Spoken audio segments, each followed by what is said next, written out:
I think the biggest mistake we can make right now as marketers is being traditional and cookie cutter. Mm. And I'm not saying that because I got the guy with the dinosaurs in the background and things like that. I just the thing is what works in marketing is psychology, and that's what we're playing into. The problem is the time that the let's call it everybody, the herd hears about it or is involved in it, it's too late.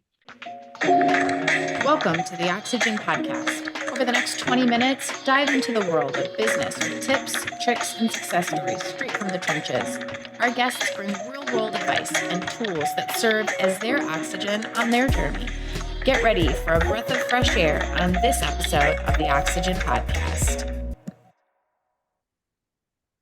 Hey, Oxygen. All right. We are super excited to kick off this year in 2024, and we are interviewing all entrepreneurs and business owners that have a separate level of success and are going to just shatter your mind with some of the information that we're bringing. So we are going to kick off this series in 2024 with Joey Lowery, and he is going to, I'm super excited to have this conversation today, just marketing, right? So don't we Mm-hmm. all need somebody who has got the information that it seems to be elusive when it comes to your business? So Joey, welcome to the Oxygen Podcast.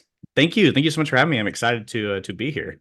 Not to mention the fact that I think your office is amazing. So I feel like I Thank you. needed to totally up my game, when you show up. But you get to be the first person who ever shows up with dinosaurs in the back of my Woo, podcast. So, let's all do it. right. So you literally sent me a link to your Instagram and blew my mind with the first two videos that I watched because very, very rarely do we find a marketing person who will down and dirty give us metrics to help build our business. And you just come right out and say it. So tell us a little bit about you, what your model is like that really helps business owners, and all the things we should know about you.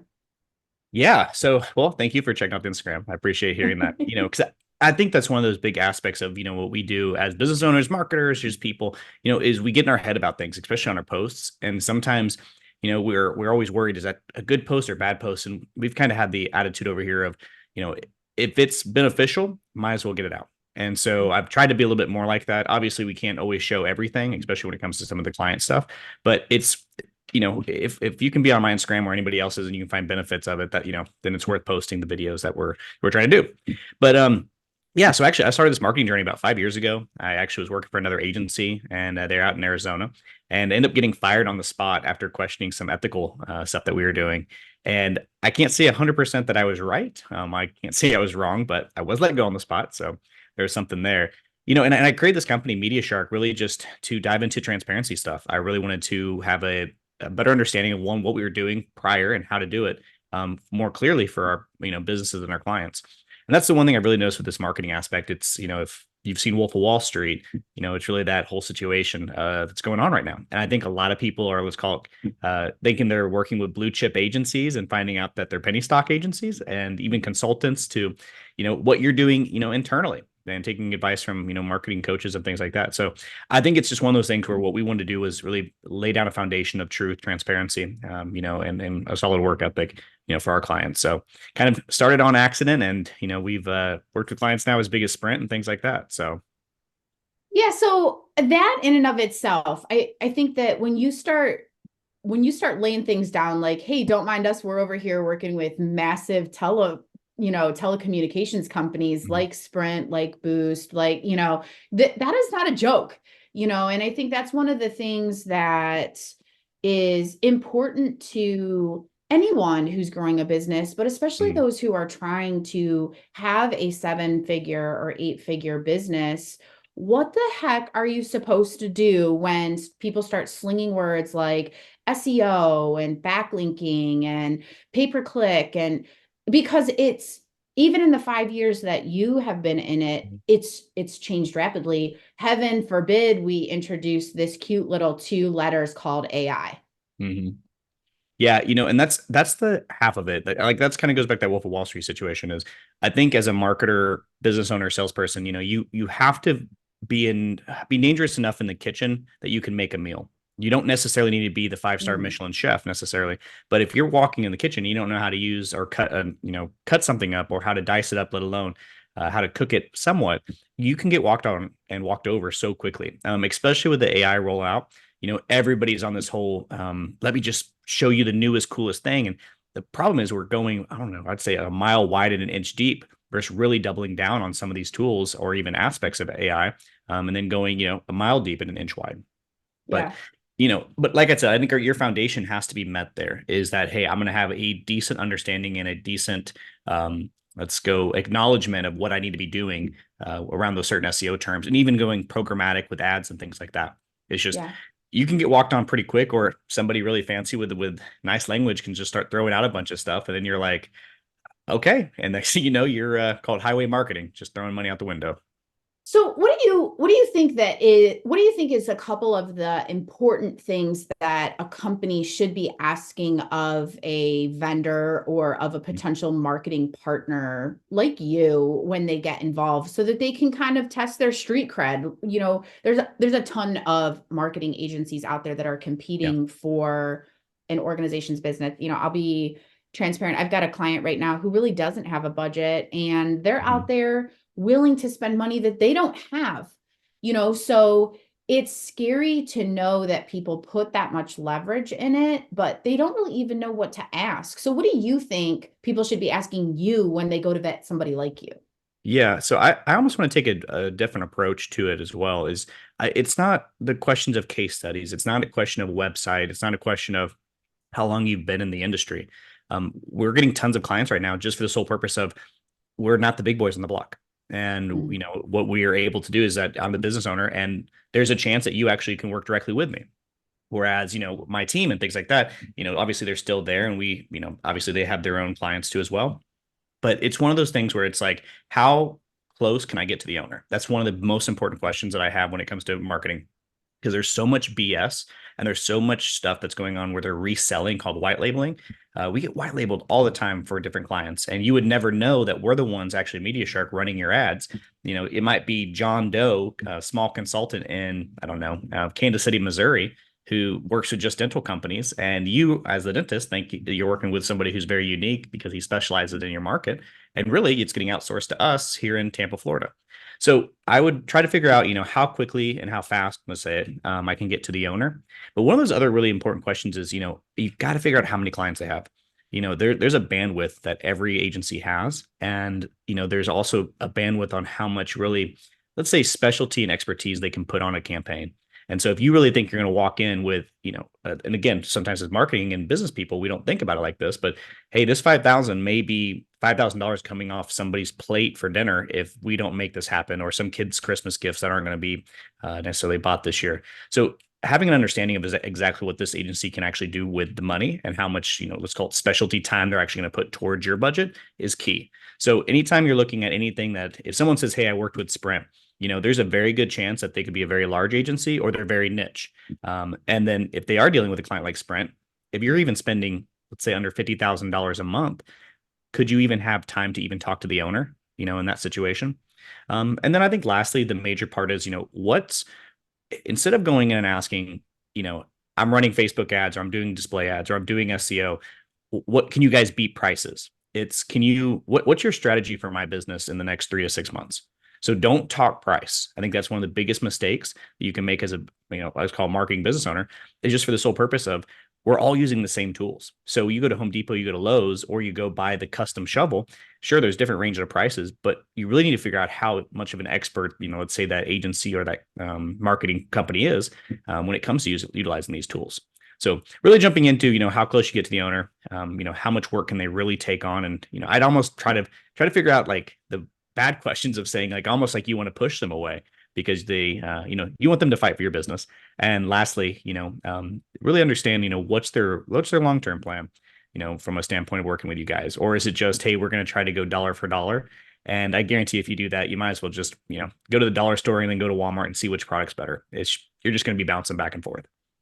Yeah, so I'm just gonna reiterate right now why we have taken this exponential shift in why the podcast is doing this in 2024, because all of the things that you just laid out right there are how you want your people out there selling. This is also how you should be buying, right? And, we were talking about before we got on video, one of these days, I'm actually going to just start recording right off the rip and just take my time editing. Excuse me, is the different scenarios that you've gotten yourself into from customers, right? Mhm. And I think that listening to you about how you're willing to strategize with a customer isn't necessarily how we're taught to do it. If or when you went to business school, it's always a very like cookie cutter approach, but it seems to be how you've gotten yourself in some really cool situations with cool customers as well. I think the biggest mistake we can make right now as marketers is being traditional and cookie cutter. If and I'm not saying that because I got the guy with the dinosaurs in the background and things like that. I just the thing is what works in marketing is psychology, and that's what we're playing into. The problem is the time that the, let's call it, everybody, the herd, hears about it or is involved in it. It's to what you're really trying to do is, think faster, think, a little bit before the popular trends or what's going on and happening becomes that mainstream situation. So I think you want to call it the business school, the marketing school, the online courses, even in a matter of 3 months, they could be obsolete. And that's a sad thing to really talk about if you're thinking about education side. Yeah. A lot of the business people I know that are even in the education side, they're not marketers anymore. It's almost like they're history teachers because the world of online marketing is just moving so quickly. Yeah. So just funny story. That's actually how Oxygen got started, right? I was in a situation that I could see was no longer serving their customers or their clients. And I said, all right, we're going to pull out and this is what we're going to do. We're going to just go completely against the grain. And ironically, as they could, those customers pulled out and became my customers. And Mhm. so, you serve a need, and if it's meant to be, then it will happen. Yep. We put out a job ad for some marketing interns here to Mhm. help serve some just very minor, I'm sure not anything near what you do here, and specifically said, this will be the exposure to get you the business acumen you need as you go through school. Oh, that's We, genius. we had 0 applicants. What? Oh. So I think that it's a really interesting thought process, like for parents who are business owners who have kids who say, I want to go into marketing. Mhm. Massive gap, massive gap, Yep. or it's like for people who know anyone who wants to be in marketing, they almost need to go work in an environment where they can be exposed to business acumen so that they can then be a part of your team and say, hey, by the way, I saw this thing. I think, and I'd like to expand on that part right there because Sure. that's something that is people listening to this, that's like the most truest statement from that standpoint right there of what expectations you should have when you walk into marketing. It's literally like walking and playing football or playing a pro sport and then becoming a pro athlete. And you realize now everybody's really freaking good. And now you're competing at a pro level. That's the thing I don't think people realize about marketing. It's that it's not really just like having a degree. It's not that you're going to work just that much harder. It really is a psychological mind game plus built on years of potential experience in very certain areas of marketing. The one thing that we don't really touch very often is, I mean, we do, but we outsource it to another client or another agency, which would be a client in a sense, website design. We don't really touch it that much. And the truth is, but if you came to us and you're like, hey, Joey, this is what we want to do, blah, blah, blah. Now we're honest about it. We're like, hey, this is who we're going to use. But if you go to another agency and, they hook the new intern up, or let's say the new first or second year person that's a website builder, sure, they might be an amazing graphic designer, but have they worked very much in this niche or this industry where they understand what needs to be done, especially on an SEO level? But again, I think it's like these marketing, let's call it connoisseurs. They graduate school and then they, or even don't even want to intern, and then they get to the real world and they realize, one, everything's a lot more expensive, two, and than you think it is, but two, it's you need the background because you need to hear and feel why people like yourself are doing certain things when it comes to marketing. Because Yeah. if not, you're not gonna be as smart as you think you are when you hit this field, especially when you get into those specific niches.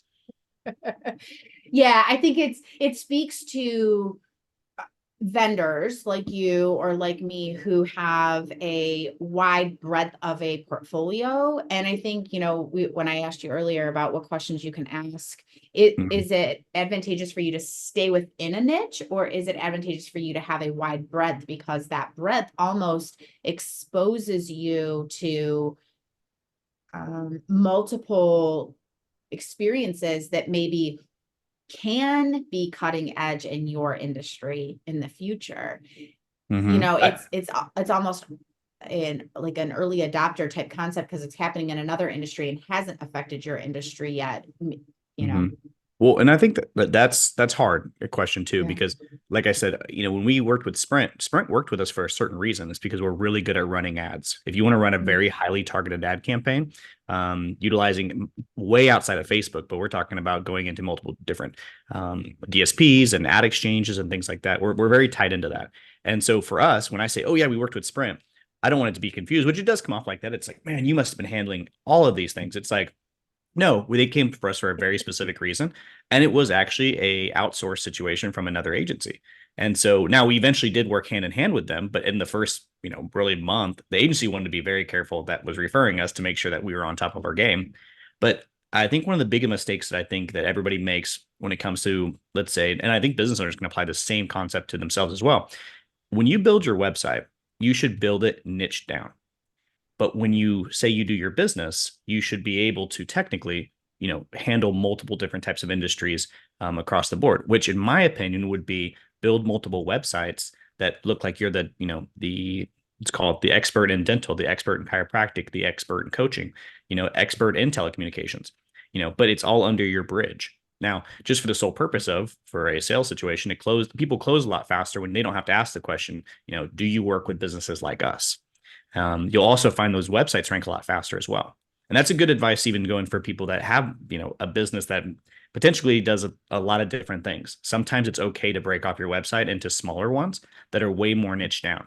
But again, it doesn't get away from the aspect of if you do go so niched, if it's super competitive, it's going to be super hard for you to stand out. So it's a weird thought process for us. We found that it was really great to have agencies. We have a lot of agency partners, and so that being said, they resell us a lot, which is kind of like having a lot of foot soldiers out there for us, while we can focus on, kind of the clients that they're bringing to us in our own. Yeah, there are so many little tiny nuggets that you dropped in the last, I'm going to say 13 minutes, that I feel like you and I could do like 15 shows, and Yeah. it would literally be a master class. So for those of you that are listening, I hope you listen multiple times, or, call Joey or call for coaching, because there really are a ton of little tiny things that I think a lot of people are unwilling to talk about, because they're worried they're giving away their information. And in all honesty, it's I like to use the analogy. It's like drinking Tang. Like you thought you were Mhm. getting real orange juice that was out of a frozen container, but if it's mixed wrong, you're getting Tang. But kudos to you, because I think there's a lot of really great things that you just said there, and people, they need that advice. So I appreciate the fact that you're willing to talk about it. What do you Yeah. think is the advice that business owners need that doesn't come out of business school? Something you wish somebody would have said to you, and you're willing to pay it forward to people that are listening here today, beyond the 30 things that you just said. Sure. It's going to sound a little rough. I'd say shut up, get out of your head, and start attending marketing conferences. And I don't mean like the marketing conference that John Doe's putting on that there's just specifically for your industry. I would say double down on a certain area of marketing, whether it's learning ads, learning SEO, or website design conversion, and double down on that. Find every conference, every quarter, go to one conference. Find out who the let's call it Brad Pitts, the Tom Brady's are in that niche of marketing area, and follow them on Twitter, get on YouTube, spend an hour and a half every day, or an hour, in the background listening to something related to marketing. This is your dollars. If you look at like the stock market, that's literally what's going on with Google display ads, Facebook SEO. It's, are you up or are you down? And the truth is, it's sad when you walk away and you feel like, hey, I'm a business owner, or marketer, I'm a business owner, and you don't even know enough to be dangerous, let alone in 5 different categories. So I wish somebody would have really actually sat down with me and said, shut up, you're not that smart. You need to double down Yeah. in one area. And weirdly, Yeah. once you understand this one, they all start talking the same. And then you start understanding them even faster. Yeah, I think that it's so underrated, for companies that don't want to acknowledge the fact that that is the top of your funnel. That Mhm. is, without that, you are nothing. You're not even a nonprofit, because nonprofits make money too. That is true. The American Lung Association, the American Heart Association, they've got gross receipts, folks. Mhm. So without that marketing, you really aren't even a viable business. You shouldn't really even file taxes because you don't have more than $500 of, Mhm. worthy net dollars coming in. So the marketing really is the go big or go home moment. And I think that that's actually the first time somebody has said that on the podcast, that the marketing, um, you know, that gathering type of concept is the place to be You you seen. you won't have the issues you think you're going to have in your business if you know how to market. And I think Mm. that is an intro line to it, literally business is if you solve for marketing customers, you're good. Everything else will come into play because you'll So have to hire more people, things like that. yeah, no, well, that's a whole separate issue. That is a Mm. specialty around here. So talk to me a little bit about TikTok. We've got a few more extra minutes. Talk to me a little bit about just your overall philosophy in regards to TikTok, because we talked about it before we were on. Obviously, you've acquired a few clients Mhm. through TikTok.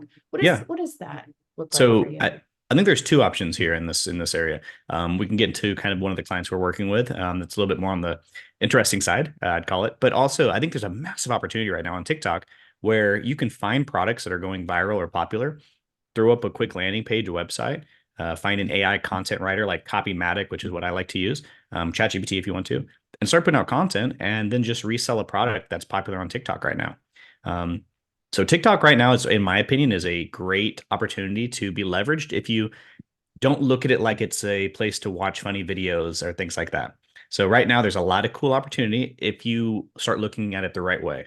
For example, we had a client that's found a women's sex toy that's super popular. If I brought it up, everybody would be like, "Oh, I know what that is," and went viral on TikTok. And so I didn't know much about it. And so next thing you know, I'm doing some research and I see the keyword search volume for this specific toy reached there was 170,000 searches a month for this toy.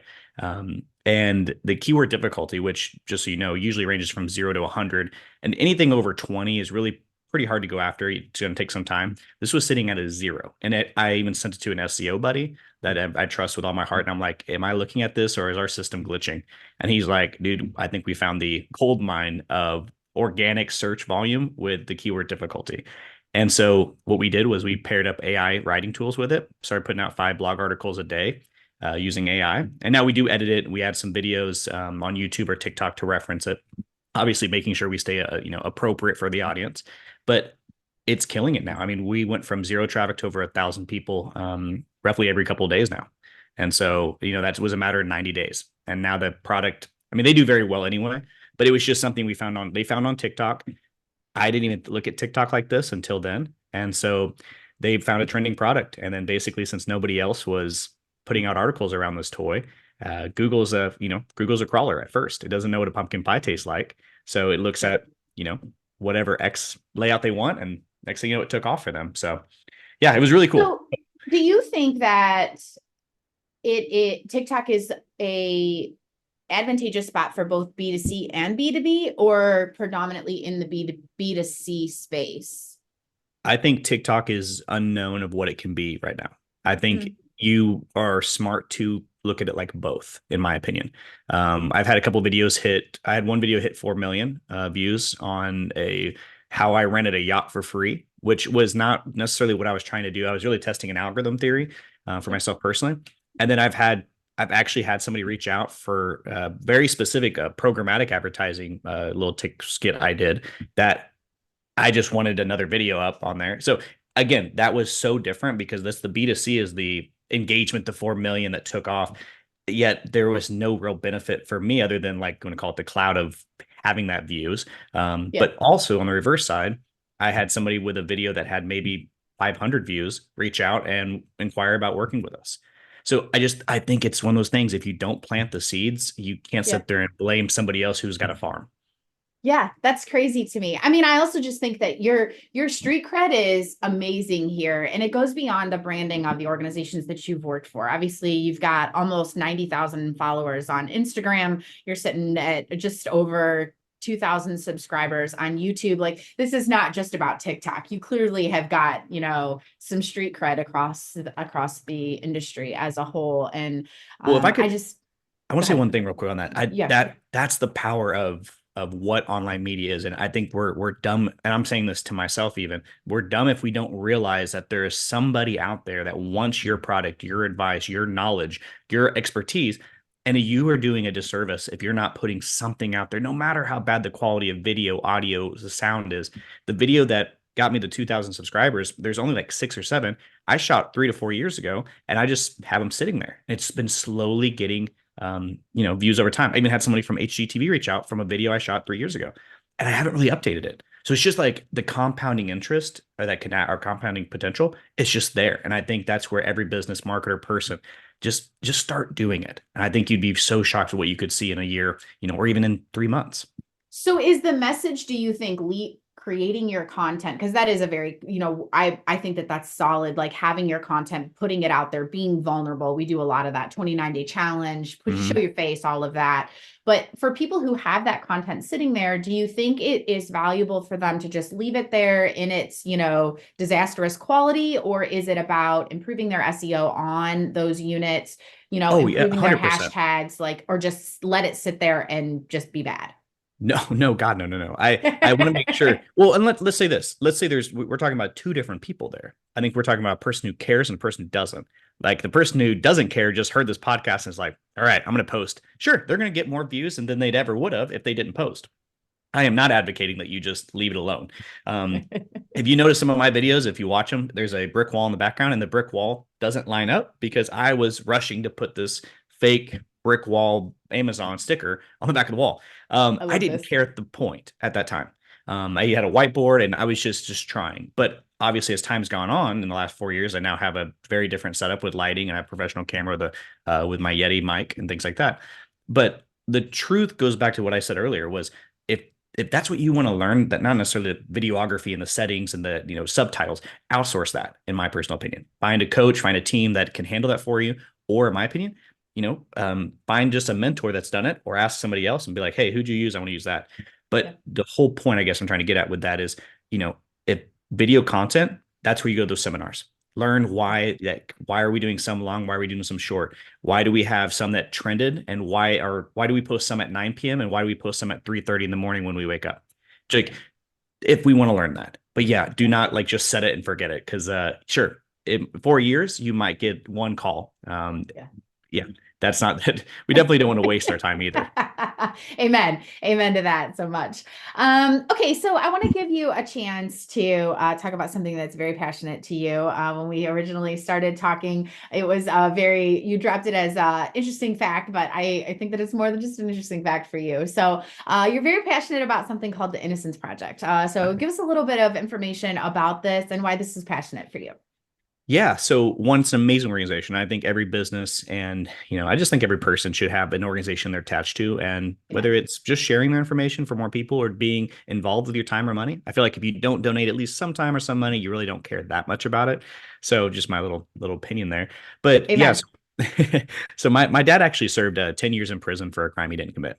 And he's actually one of the top cases in the United States for wrongful convictions in the sense of false confessions. And so he was proven innocent. He had a parked car one night after leaving a party. He passed a sobriety test. And the next day they called him in, and he was in the military at the time, and basically held him against his will, denied him a lawyer, and a bunch of other unconstitutional things for a 23, 24-year-old that it would have to go through. And then basically they coerced a false confession out of him.